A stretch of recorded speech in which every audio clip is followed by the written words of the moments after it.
how to stop comparing yourself and start celebrating your journey.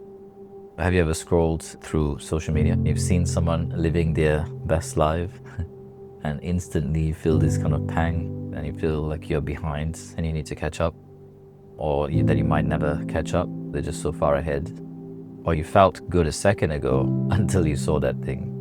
And then now you're wondering if you're enough or if you're not enough, if you're lost or you're just too late, like you missed the boat, then they're just ahead of the game and you've been left behind. Comparison is something that perhaps we all face on some level, and it can quietly rob us of our joy, our momentum, and even our purpose, our connection to our purpose and living from our purpose. So in this message, in this video, I'm going to talk about why we compare, even when we know we shouldn't, the hidden cost of comparison, talking about the economics of the story, and the 3 powerful ways to stop comparing and to start celebrating your own path, your own journey, your own successes. So the first part, why we compare and how it hurts. Comparison isn't just a mindset issue that you can talk yourself out of. It's a symptom of something deeper, a deeper disconnection that's actually happening. And we compare because on some more tangible levels, we have conditioned ourselves to measure our worth externally. We have this measuring stick of, okay, I'm here, and then there's all of these people out there. And also with social media in our lives, suddenly there isn't this, perhaps what would be limited to a geographical location or reach or travel. It is now basically you've just got the whole world there in your device, and there's a lot more people to compare with. And perhaps we compare less with strangers, but more with the people that we know that are in the closer or maybe even the further circles from us, the outer circles.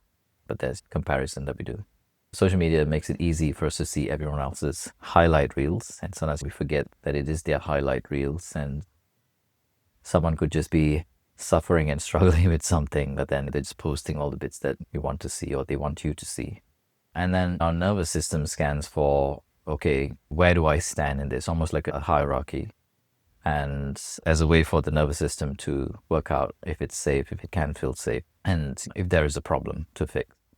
But the cost of it is that comparison breeds doubt or self-doubt, and it distorts the sense of truth and also a sense of time and ultimately trusting ourselves, right? And our own journey and our own abilities and the progress that we've made, our own intelligence, our skill sets, our experience, all the different things that makes you who you are up to this point in time. And what I mean by distorts the sense of time is that if you're looking at someone's highlight reel, which they have been working towards for the last decade, and you just see those moments of triumph, let's say, like metaphorically, they're receiving the medal, so to speak. Someone running the Olympics, whatever, like sub 10 seconds or sub 9 or whatever it is right now, they've trained their whole life. And like when we're just seeing that highlight reel, metaphorically speaking, they step up to receive the medal and they receive all the glory.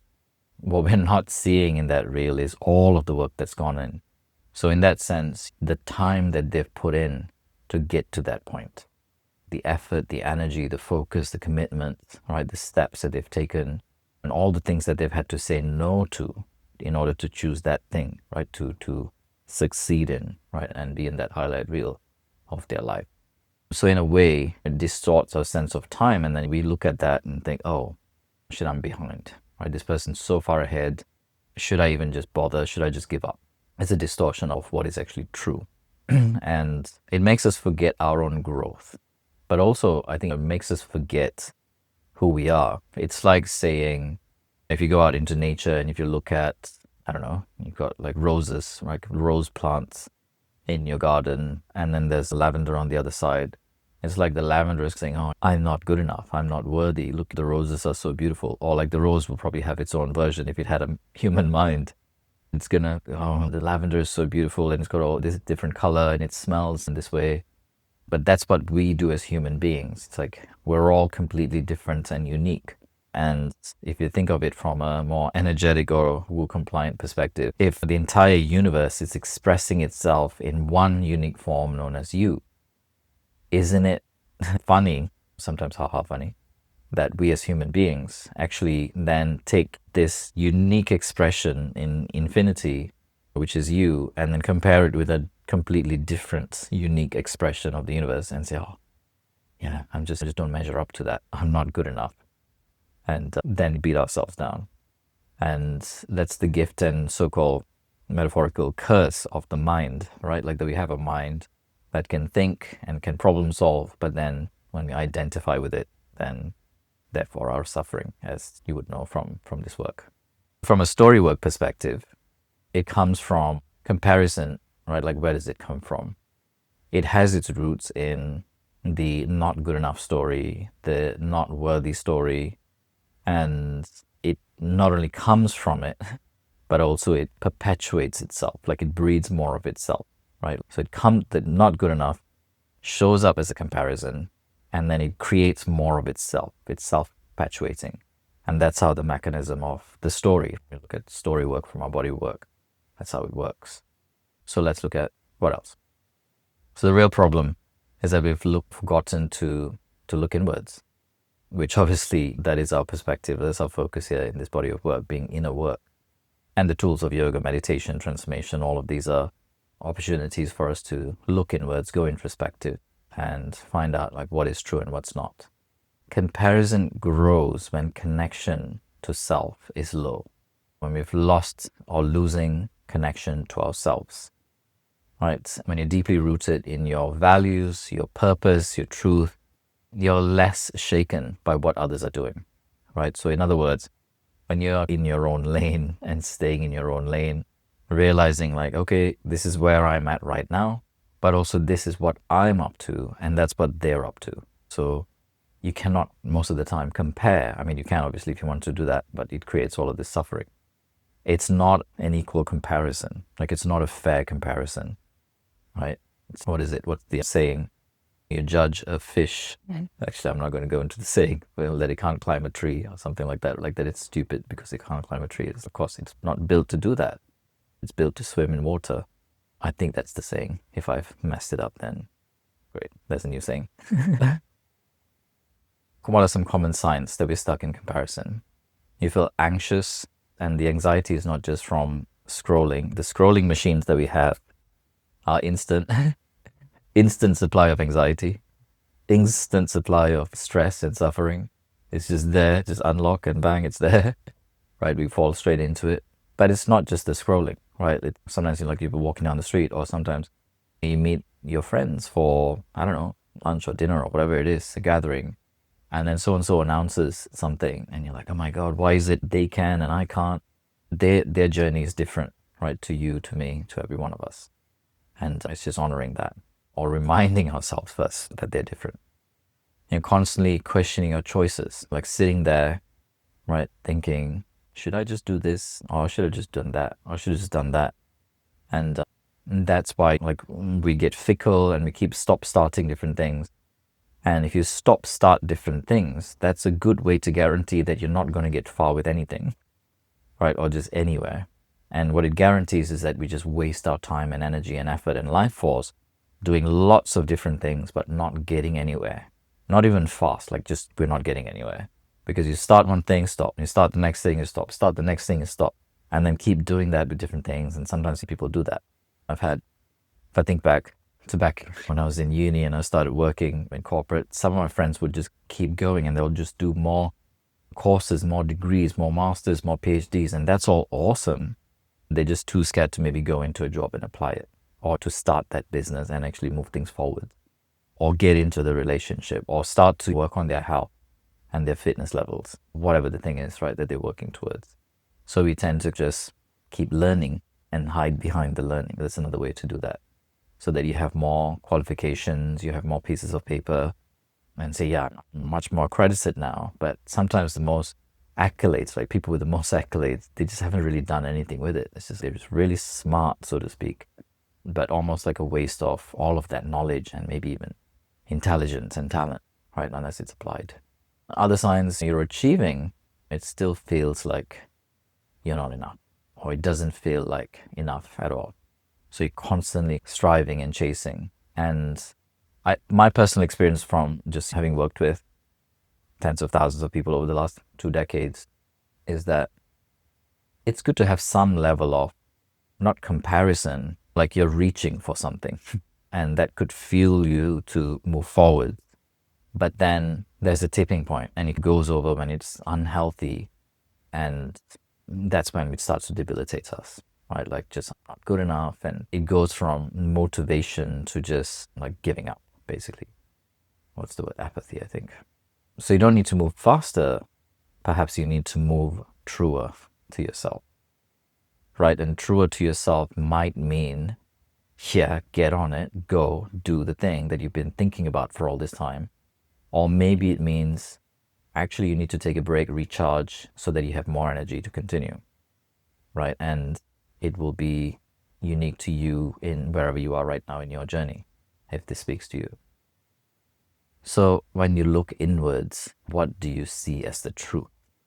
And this is where, when we look from the perspective of inner work, more from a story work perspective, as in the mind narrative. So for those of you who don't know what a story work is, the mind narrative perspective, what's actually going on? And let's actually break that down a bit more. Practices to shift from comparison to celebration, or maybe even movement, like inspiration, movement, right? So the opposite of being stuck, basically debilitation or giving up, right? The opposite of that.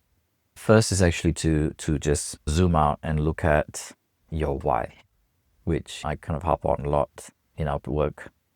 Like, why am I even doing this, right? And actually, how does it fit into my bigger why in my life right now? This thing that I'm doing that fails, as an example. Maybe it feels like I'm doing this thing, I'm not getting anywhere, it's really difficult. And that's part and parcel of any journey.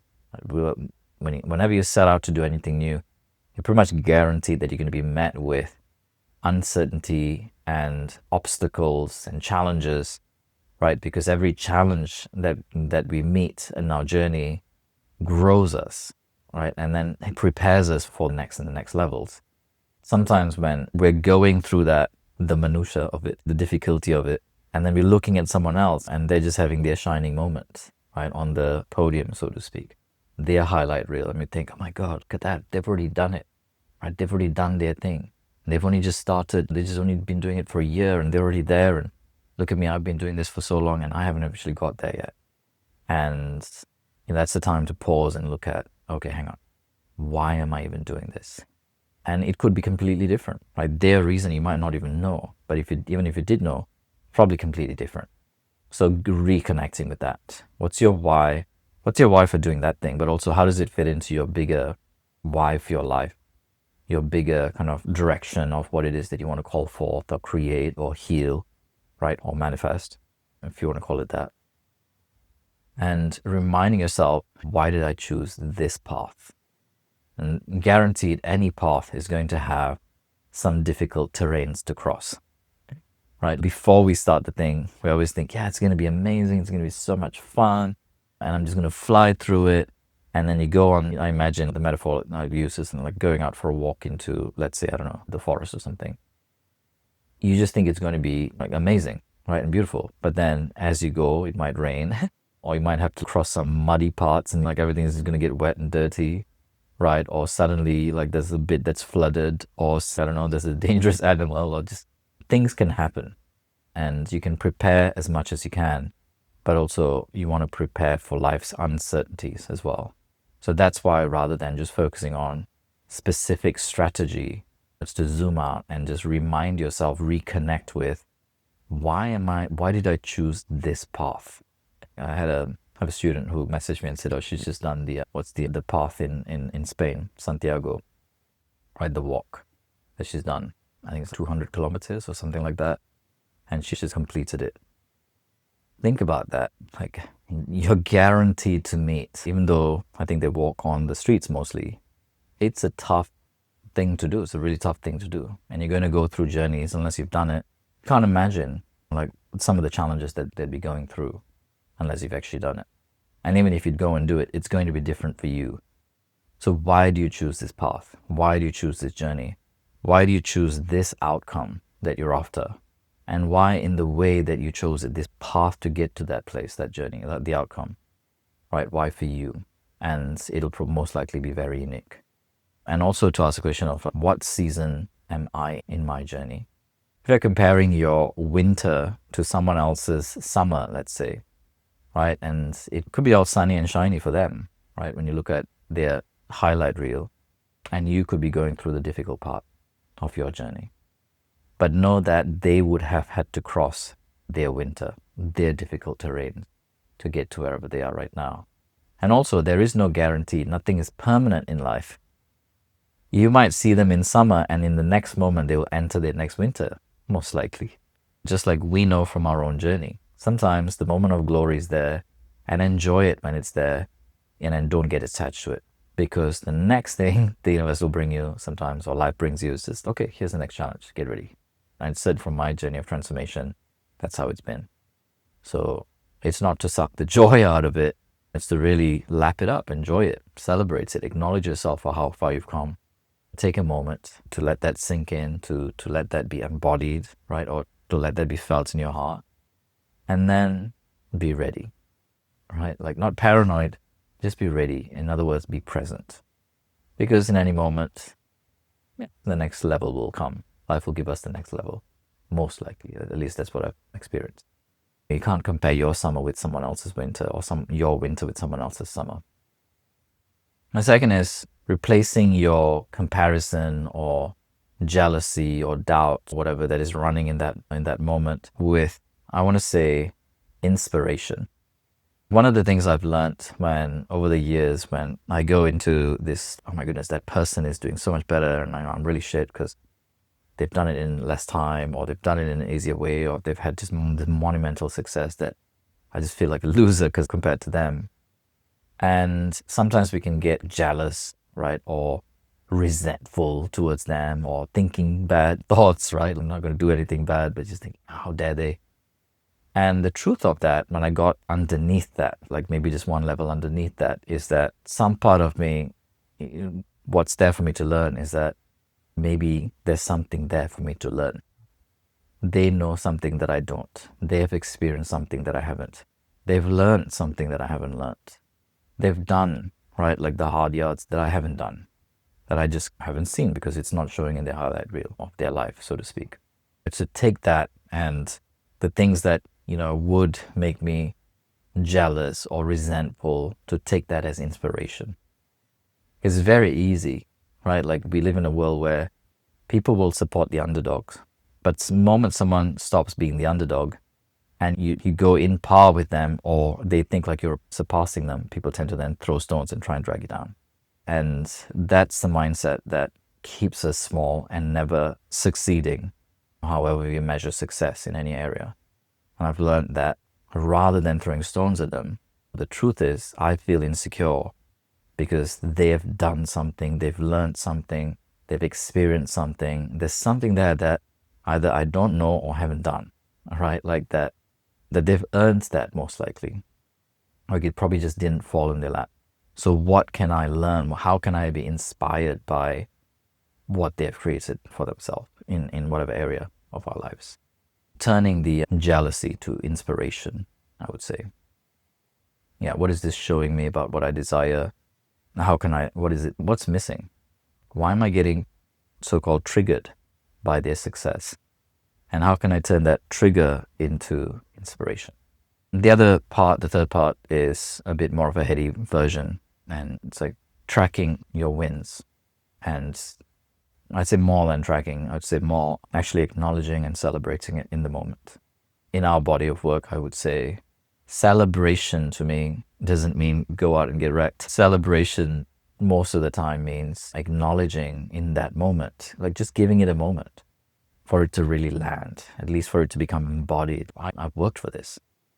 And it took me 10 years to get to this point, to building this thing, and to get to this moment where I'm receiving the medal, metaphorically to speak, right? I'm on the podium, I'm receiving the medal, to really let that in. And from an inner work perspective, I know for myself that some part of me wants to block that.